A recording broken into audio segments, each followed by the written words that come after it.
Η Μεσόγειος θάλασσα είναι πηγή ζωής, δημιουργικότητας, αγάπης. Αγάπης για τη φύση.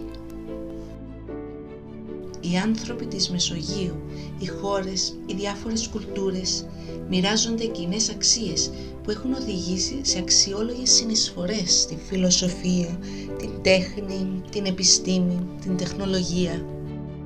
Αλλά η Μεσόγειος σήμερα περνάει μια πρωτόγνωρη κρίση που θα επηρεάσει τις ζωές των 500 εκατομμυρίων ανθρώπων που ζουν στις ακτές της. Κλιματική αλλαγή, ρύπανση του περιβάλλοντος, υπεραλίευση, απερίμωση, πυρκαγιές, μειωμένες ευκαιρίες για τους νέους ανθρώπους και μία σωρό άλλων προβλημάτων. Καμία χώρα από μόνη της δεν μπορεί να μας βγάλει από αυτό το αδιέξοδο, αλλά αν δράσουμε ως ομάδα μπορούμε να τα καταφέρουμε.